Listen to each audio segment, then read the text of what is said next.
I'm sorry, can you repeat that? I asked, blinking like I didn't just hear my entire career get doused in gasoline and lit with a smug little matchstick smile. Evan didn't even look up from his tablet. Your numbers are unusual, he said, dragging out the word like it had dirt under its nails. Could be an anomaly. Maybe a backend patch someone else pushed. Either way, bonus eligibility requires sustainable metrics. Collective synergy, not solo outliers. There it was, the sentence that made my ears ring and my throat close up like a bad allergic reaction. 63% reduction in latency. Error rates down to single digits.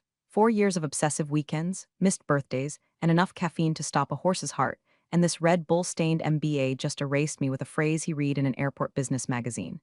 Across the table, a few of the other execs looked down at their hands, their coffees. Anywhere but at me? One cleared his throat and said something about team alignment. I didn't hear it. I was too busy watching my dignity pack its bags and sneak out the emergency exit. I stood up slowly, took off my badge, clean, deliberate, and set it down on the table like a poker chip. No raised voice, no snarky comeback, just a quiet end to a very loud betrayal. And hey, before we get too deep in this corporate horror show, if you're one of the 95% listening without hitting that little subscribe button or tapping like, come on, do it for the team. We may not get bonuses either, but it really helps us keep the lights on and the pettiness flowing. Anyway, the room was still silent when I walked out, not because I'd made a scene, but because I hadn't. And that scared them more. Let me rewind a bit.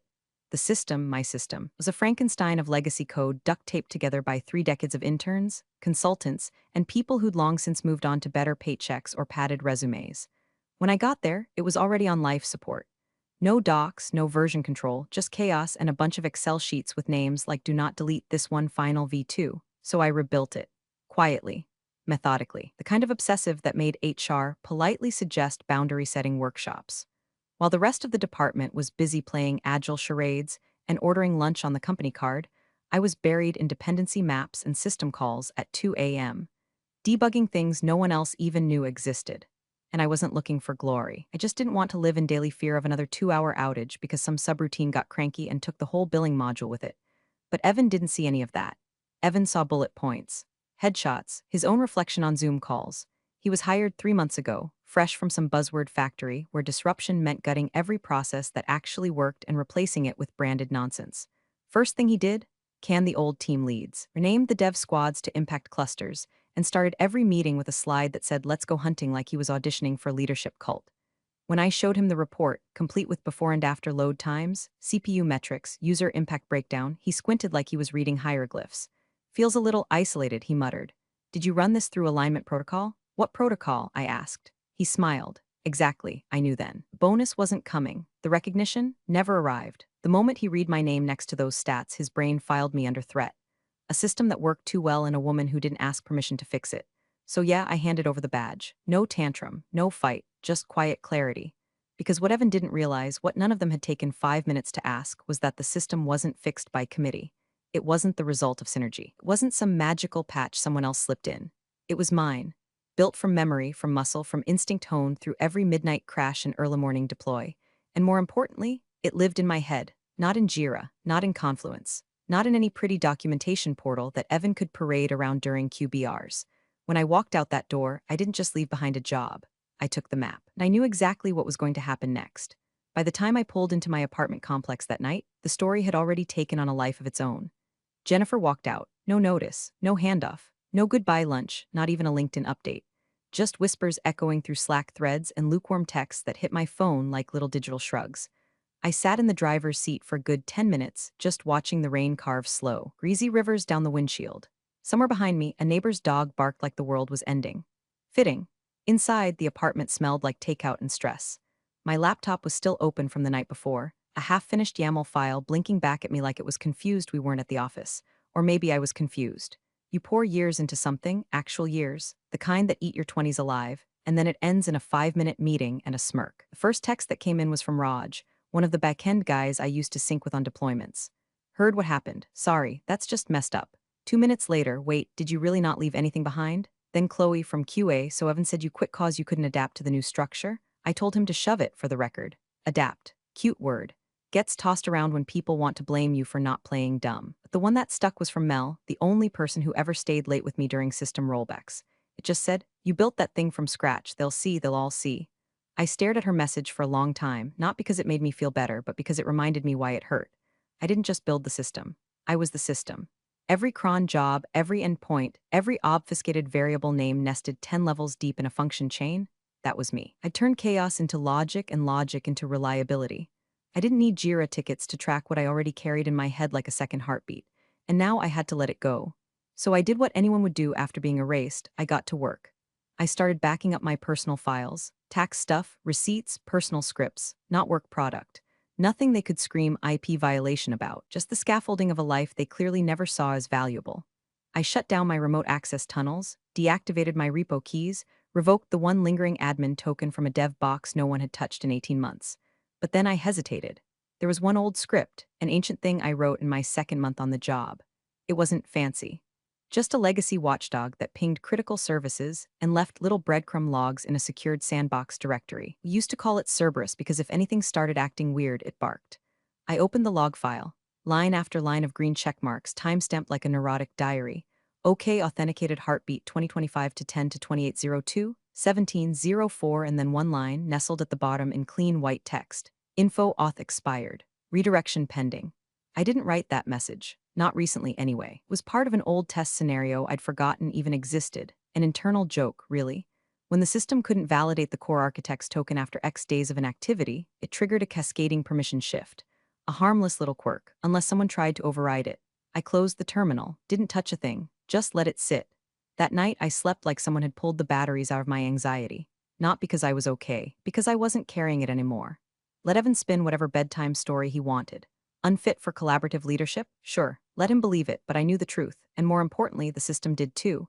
Evan strutted into the Monday morning stand-up like he'd just landed a SpaceX rocket with one hand and a latte in the other. He clapped his hands together. All right, team, fresh week, fresh structure. Jennifer's transition left a few things open-ended. But that's why we're here, right? To level up. Let's dive into mapping her infrastructure. Jared, Sam, you two are my gotas for this. Get started today. Jared blinked. Sam shifted in his chair. They were both less than a year out of college, still wearing those hopeful expressions that hadn't been beaten out of them by system logs and 4 a.m. rollback disasters. I'd seen that look. Hell, I used to have that look. The two of them retreated to the war room, formerly known as Conference B, with whiteboards, sticky notes, and enough cold brew to drown a mongoose. 10 minutes in, Sam asked, "Where's the documentation?" Jared replied, "I thought it was in Confluence." They opened it. Two folders, one labeled skeleton and the other simply "Here be dragons." The contents: a few timestamp notes, references to internal scripts, and a variable list written in what looked like shorthand Latin. They tried following a naming convention. That was cute. Most of my variable names were practical but unorthodox. Echo Goblin, Subterrarium, Witchlock, don't ask, it made sense in context. But without the context, my context, it read like a deranged scavenger hunt from a paranoid AI. Even the comments were cryptic. Things like // if this breaks, yell it past me, I dare you. // feed the watchdog or it bites. // this isn't a bug, it's a dare. By noon, Jared looked like someone had just explained mortgages to him using interpretive dance. None of this makes sense, he whispered. Evan poked his head in. How's it going? Sam rotated his laptop to show him a dependency map that resembled a Jackson Pollock painting. We think this might be part of the load balancer logic, or maybe telemetry, or authentication. Honestly, we're not sure. Evan squinted, then waved dismissively. She overcomplicated everything. Classic lone wolf syndrome. We'll rewrite it better. Cleaner. Use standard modules, modernize the stack. Shouldn't take more than a sprint. They nodded because what else do you do when the man signing your paychecks is high on his own ignorance? But outside their little silo, in the quiet back alleys of the system, something else was stirring. You remember that script, Cerberus? It didn't just watch, it waited. Deep inside its belly was a calendar trigger tied to my employee credentials, specifically, a deferred lockout mechanism set to execute exactly 72 hours after final authentication expired. It wasn't malicious. It didn't delete anything. It didn't crash anything. All it did was revoke. Quietly, surgically, like a ghost turning the deadbolt from the inside. At 3:41 p.m. on Wednesday, the trigger executed. Several admin tokens were flagged dormant. Permissions on the schemer registry updated silently. A webhook pinged the monitoring channel, but no one noticed because it didn't fail. It just shifted. If you looked at the logs, really looked, you'd see a line, notice primary auth node realigned, authority object unset. But no one was looking. They were too busy drawing diagrams that looked like tech startup fever dreams, trying to reverse engineer logic that had never been written down because it lived in the calluses on my fingertips. And as the day wound to a close, Evan stood in the kitchen holding court with HR about Phase 2 onboarding, bragging about how he was going to trim the fat and streamline the dev org for speed.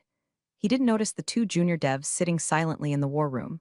eyes glazed. Whiteboard now covered in question marks and doodles of flame engulfed servers. He didn't see Sam quietly Google what is an auth node, and he sure as hell didn't notice the logs whispering, line by line, that the system had just changed ownership. Not to someone new, but to no one.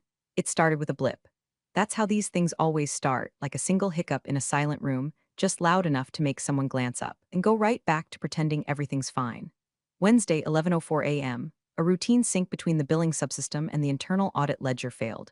No error message, just a lag, then another, then a dead stop. The pipeline that reconciled incoming invoices with vendor payouts simply didn't. The finance team logged a ticket, payment ledger discrepancies, manual validation required, harmless on its own. These things happened. Legacy quirks, right? By 11:37, someone from accounting was already calling IT, voice tight and annoyed. We're showing vendor overpays from last cycle. Something's off. Can we get eyes on the billing log? Sam and Jared scrambled. They located the billing module, or what they thought was the billing module, tangled in a web of nested triggers, abstracted logic, and a circular function chain that traced back to a shell script named Basilisk Pulse SH. Neither of them wanted to admit they had no idea what it did. After poking at it for 40 minutes and nearly triggering a failover loop, they called the ops manager. He patched it manually by bypassing the validation node entirely, a move that stopped the bleeding but killed the audit trail. Evan, naturally, blamed the code. He sent a breezy email to the C-suite before noon. Minor hiccup this morning, traced to an outdated module in the legacy codebase. We've got eyes on it, working on a full modernization sweep. Appreciate your patience as we push for scale. Not one mention of me, not that I expected it. At that exact moment, I was sitting cross-legged on the floor of my apartment, eating leftover Chinese straight from the box and staring at a job application portal on my laptop. The position was in Oregon. System architect. Full remote, six-figure salary, stock options, the works. The kind of role you only dream about when you've just been publicly erased by a guy who uses the word synergy like a threat. I had the whole thing filled out. Resume uploaded, cover letter sharp as hell. All I had to do was hit send. My finger hovered over the trackpad, and then I stopped. I don't know why. Maybe it was inertia.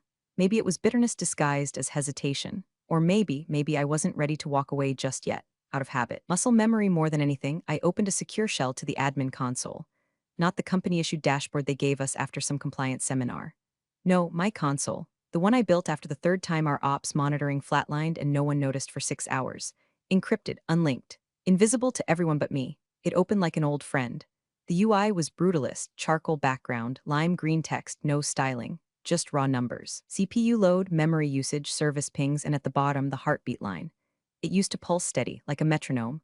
4 beats per second, sharp and clean. Now, it pulsed slower, hesitant. 3 pause, 1. Something was wrong, not catastrophic yet, but wrong. I leaned back, eyes narrowing. They triggered the lockout, that much was clear. The core processes were still running, but on limited credentials. Think of it like a spaceship on backup oxygen. It'll fly, sure, but not forever. The script that had patched billing, it cut off the automated ledger reconciliation, which meant manual oversight, which meant human error, which meant someone would notice soon. I stared at the blinking cursor in the Job Application tab. I didn't hit send, not because I wanted to stay, but because I wanted to watch. There's a particular kind of freedom in bitterness, kind that makes you sip your tea a little slower while Rome burns down the block. I wasn't sabotaging anything. I just walked away, closed the door, turned off the lights, and they'd started swinging a hammer through the walls without checking where the wires ran. I closed the console, didn't log anything, didn't fix anything.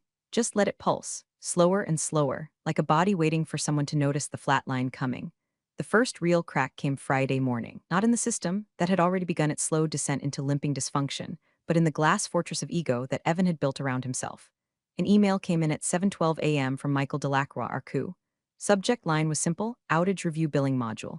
No exclamation marks, no blame, no panic. Yet, Evan read it standing at his desk, sipping something overpriced with collagen powder and oat milk. He laughed quietly, then typed his reply like he was swatting away a mosquito. Standard legacy glitch, patch already deployed. Billing sync back online, no loss of data integrity. Expecting no downstream impact, he clicked send. Then with a performative sigh, he turned to Sam and Jared. Old codebase, Jennifer's masterpiece, held together with duct tape and wizard spells. We'll clean it up. Neither of them responded. Sam looked down at his keyboard. Jared rubbed his eyes like he hadn't slept. At 9:38 a.m., the reply came back, shorter, colder. You said Jennifer was junior staff. She's listed as primary architect on the internal ledger. Why wasn't that flagged during her offboarding? Evan froze, read it twice, then again. The email hit like a brick to the solar plexus. Primary architect, internal ledger. Those words weren't just a title and a file. They were a liability when he had overlooked. To be clear, the ledger wasn't public. It wasn't pretty, but it was real. A flat file database maintained by ops to track system dependencies, ownership, and escalation paths. You weren't listed there unless you had a hand on the engine. If something failed and names were needed, that was the list you wanted to be on, for better or worse. And there it was, buried in the fourth row of the main system architecture node. Primary architect, J.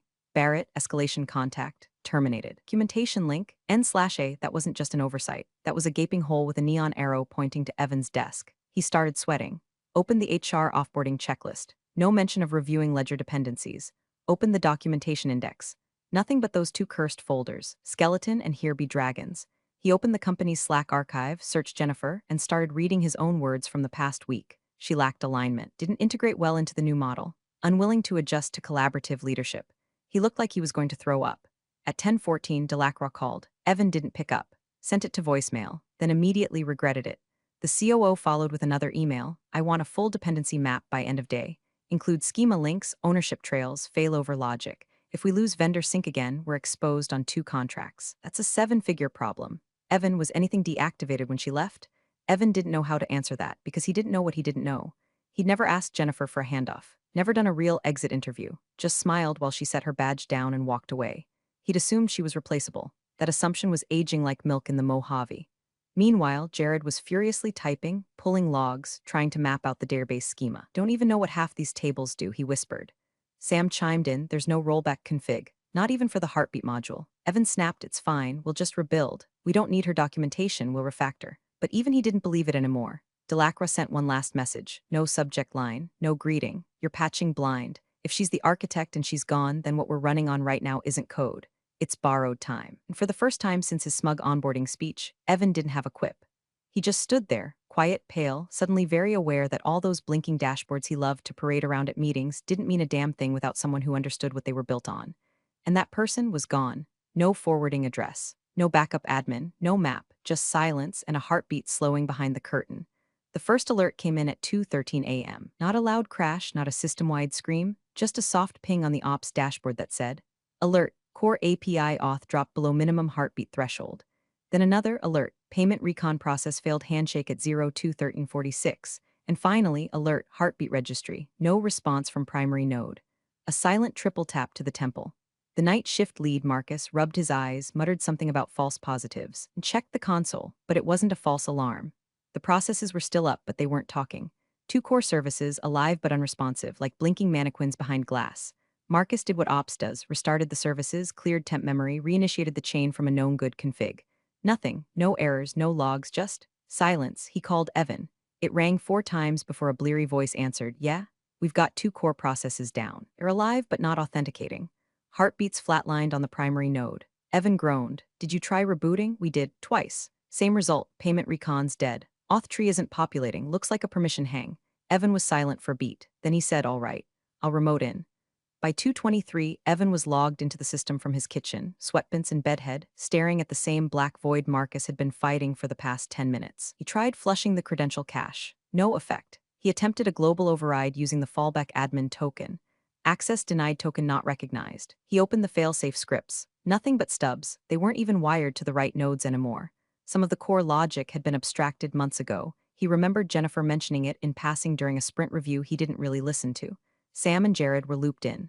Sam, blurry-eyed from whatever dream he'd just been yanked out of, mumbled, the heartbeat registry's looking for a user ID that doesn't exist anymore. What do you mean it doesn't exist? Evan snapped. It was tied to Jennifer's internal ID. When her account was deactivated, the registry lost its validation anchor. It's trying to call a ghost. Jared jumped in, scrolling through legacy scripts. Okay, what if we restore from backup? Just overwrite the heartbeat layer with yesterday's image? Evan nodded, do it. They navigated to the most recent backup node and initiated a restore. A progress bar loaded, then stopped. Then spat out a message in a dull gray box, required auth node missing. Schema link unavailable, credential path null. Evan swore under his breath. Jared blinked. Wait, the backup doesn't include the schema. Sam scrolled faster. It's blank after the authentication layer. No data. Just shell architecture. What do you mean blank? Evan barked. I mean someone designed it to look like it's backing up the system, but it's only saving the top layer. Everything below that requires a live key to decrypt. They all stared at the screen. Jennifer's name wasn't there, but her absence was. Every missing node, every null return, every blank schema, all of it whispered her name like a curse. She never shared the schema, Marcus said softly. Realization sinking in like ice water. And now, without it, they weren't just down, they were blind. The logs couldn't trace the dependency tree because the dependency tree wasn't mapped. It lived inside Jennifer's mind. No diagrams, no documentation, just a live system that trusted her key and no one else's. They tried cycling through old service tokens. None were valid. Sam said what none of them wanted to hear. The system doesn't recognize us. Not really. We're just squatting in it. Panic bloomed behind Evan's eyes. They'd been patching holes in the drywall without realizing the foundation was already crumbling underneath. He rubbed his forehead, voice cracking. Okay, we brute force the schema. Reverse engineer it, even if it takes all weekend. No chance, Jared muttered. This code, it's layered in encrypted containers. You crack one, the next layer requires a new key. It's recursive. Sam added, it's not just code. It's a signature. The system only trusted her. Evan leaned back in his chair, the hum of the server fans filling the silence. Somewhere something beeped. Another alert. Heartbeat paused, database disconnected. User access revoked. And all Evan could do was sit there, watching the pieces fall, realizing too late that the person he dismissed as a low-level engineer had been the architect of their entire universe. And she took the blueprints with her. By 4 a.m., the office looked like a crime scene that hadn't been taped off yet. Empty Red Bull cans littered the ops table like shell casings. Someone had unironically ordered pizza at 3:30, and it now sat half-eaten under the glow of a flickering monitor, grease soaking through a copy of the weekly deployment calendar. Jared was pacing, Sam had gone silent, and Evan, sweat-drenched and jittery, on his second call with a third-party dev shop he'd found through an old VC buddy. Yeah, we just need a team to patch in through the heartbeat gate. We lost the schema path, but the containers are stable. It's probably just an auth cascade, we need a clean bypass. How fast can you move? The voice on the other end was confident. Too confident. Give us 30 minutes. We'll drop in through an override protocol, run a shadow auth node, and repoint the dependencies. Done it a dozen times. Evan latched onto that like a drowning man to a broken oar. Do it. Bill whatever you need, just get it up. The team, contractors with usernames like Skunkworks Root and Bitefire77, VPN'd into the system like paramedics on cocaine. They didn't ask questions. They didn't even blink at the encryption layers, just went straight for the override hooks. Marcus muttered, "Is this even safe?" Evan barked back. Safe went out the window when Jennifer walked out. We're bleeding. We need this up before payroll triggers in 2 hours. The contractor sliced in, forcing synthetic credentials through the blocked schema nodes like battery acid through a rusted pipe. For a moment, it seemed to work. The heartbeat registry blipped back to life. A few green pings returned. Cheers, clapping. Evan exhaled like he'd just pulled the sword from the stone. See? Crisis averted. We just had to move fast. Agile thinking? That's why we need flexible orgs, he said to no one in particular, already mentally drafting the postmortem email he'd send to Delacroix before sunrise. Then came the beep, short, sharp, followed by a terminal window popping open across 3 workstations. One line, no timestamp, no signature, no log ID, just final event architect user decommissioned. Core access null. A silence fell across the room. Sam stopped mid-sentence. Jared stared at the screen like it had just confessed to a murder. Marcus whispered, "What the hell does that mean?" No one answered. Then the lights flickered, not the physical ones, system lights, dashboards, admin consoles, real-time monitoring. One by one they stopped refreshing. Evan clicked his mouse. Nothing. Sam reached for the console, locked. Jared tried pulling up the service map. The screen froze halfway through loading, then black. One by one the systems dropped. Internal chat. Dead. Billing offline. Customer portals 404. Dev environments terminated. VPN disconnected. At exactly 5:04 a.m., the last heartbeat signal went flat. The core went cold. The system flatlined. Across the network, a silent auto-destruct. Not an explosion, a blackout. No corruption. No breach. Just absence. The kind of absence you only get when the thing holding everything together lets go. Sam said it again. Slower this time. What does it mean? Jared finally answered. It means she was the architect. He turned, eyes wide, and we just pulled her ID. No one moved. Even Evan didn't speak. The last thing the logs captured before access evaporated was a secondary message, barely a whisper in the noise, no failover path found. Core functions require trusted signature. The room was quiet, not calm, just stunned. Hollow, somewhere in the distance. A fan kept spinning inside a server rack that no longer had a purpose. The pizza box collapsed in on itself. And Evan, still gripping his now pointless laptop, just stared at the lifeless console, lips parted like he might say something to save himself. But what do you say when you've just erased the one person who wasn't replaceable? When you didn't just break the machine, you deleted the soul that ran it? No one had the answer. All they had left was silence, and a system that no longer remembered their names. At 6:12 a.m., the elevator dinged. No warning, no text, no on my way Slack message from someone halfway across the country. Just the sound of steel doors sliding open and the COO of the entire company, Michael Delacroix, stepping into a battlefield of glowing monitors, half-asleep developers, and the unmistakable smell of stale coffee and panic. He was still in his tailored slacks, but the shirt under his wool coat was wrinkled and untucked. His tie looked like it had been loosened in the car. His face, usually tanned and unreadable like a guy permanently negotiating a yacht deal, was ghost pale. He didn't speak right away, just stood there, scanning the room. Sam stood up slowly. Jared looked down at his shoes. Marcus held his tablet like it might deflect a bullet. Finally, Delacroix's voice broke the silence, low, hoarse but sharp enough to split bone. Tell me she wasn't the sole architect. No one answered, not because they didn't want to, because they couldn't. Jared tried. We thought there were backups, but everything past the heartbeat requires her signature. The schema's recursive. It folds back on itself unless you know the entry points. Sam added, voice cracking, and the backups don't restore without the original validation path. They look normal, but they're basically hollow, shells. Delacroix walked slowly toward the ops table, where Evan sat stiffly with his hands clasped in front of him like a child waiting for detention. Did you know she was listed as primary? Delacroix asked, eyes locked on him. Evan opened his mouth, then closed it again. Finally managed a strangled, it wasn't in the official org chart. The org chart? Delacroix echoed, a twisted smile creeping onto his face. You think tech architecture lives in a PowerPoint? He turned to the war room whiteboard, covered in frantic scribbles and red string logic that made less sense by the hour. Walked over. Tapped the word someone had written in the corner, failover plan. Then he picked up a manila folder sitting on the edge of the table, the only folder no one had dared to open. Jennifer's.